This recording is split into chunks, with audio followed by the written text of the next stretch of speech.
आज का सत्संग श्री हनुमान चालीसा जी की पंक्ति सूक्ष्म रूप धरी सियहि दिखावा, विकट रूप धरी लंक जलावा, भीम रूप धरी असुर संहारे, रामचंद्र जी के काज सवारे।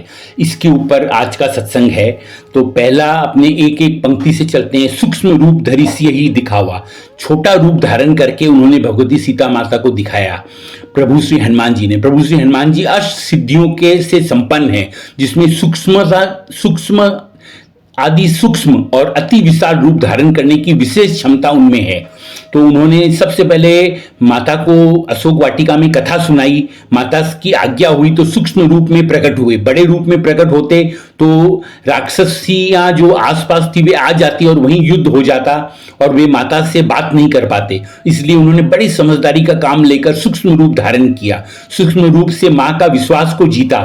भगवती सीता माता कृपा और भक्ति स्वरूपा हैं, तो छोटे रूप धारण करके ही उनका मन जीता जा सकता है। ये सिद्धांत यहाँ प्रतिपादित होता है कि कृपा और भक्ति स्वरूपा भगवती माता को पाने के लिए हमें सूक्ष्म रूप अपने भीतर का अहंकार को जलाना पड़ता है, सूक्ष्म बनना पड़ता है, तभी ये प्राप्त होता है। तो सूक्ष्म रूप धरी सियहि दिखावा।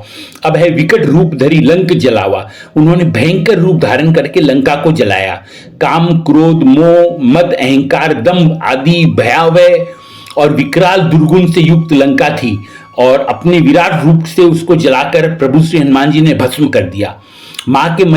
सीता माँ के मन में संशय था कि छोटे से वानर राक्षसों से को कैसे जीतेंगे। तो सूक्ष्म रूप से प्रभु श्री हनुमान जी असली रूप में आ गए। विकट रूप दिखाया उन्होंने और इतना विकट रूप था उनका कि वो आकाश तक वो पहुंच गए। प्रभु श्री राम जी के काज के लिए उन्होंने लंका को जलाई। और एक संत बहुत सुंदर व्याख्या करते हैं कि लंका प्रभु श्री राम जी के रोष की अग्नि से जली।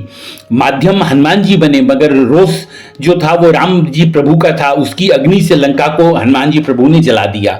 तो विकट रूप धरी लंक जलाया, भीम रूप धरी असुर संहारे, विकराल और विशाल रूप धारण करके राक्षसों को मारा। इसका आज के परिप्रेक्ष्य में बहुत सुंदर हम व्याख्या कर सकते हैं कि नकारात्मक शक्तियां जो हमारे भीतर है, काम, क्रोध, मद, लोभ, अहंकार, ऐसे राक्षस जो हमारे भीतर हैं, उनको मारने के लिए अगर हम प्रभु श्री हनुमान जी भगवान की उपासना करते हैं तो वो भीम रूप धर के ऐसे असुर जो हमारे भीतर हैं नकारात्मक शक्तियां के रूप में, उनका विध्वंस वे कर देते हैं। और फिर तीनों रूप में सूक्ष्म रूप, भीम, विकट रूप और विराट रूप में हनुमान जी भगवान क्या करते हैं? राम काज करते हैं, रामचंद्र के काज संवारे।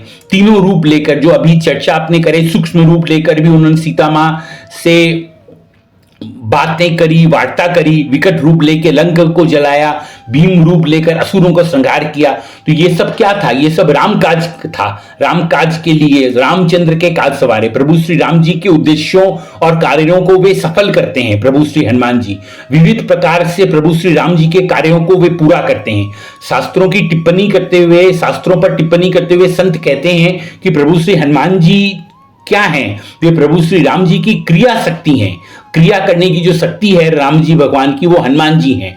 प्रभु श्री हनुमान जी हर क्रिया प्रभु श्री राम जी के लिए करते हैं। प्रभु श्री राम जी का लेश मात्र कार्य भी अपूर्ण रहना, ये प्रभु श्री हनुमान जी को सुहाता ही नहीं है।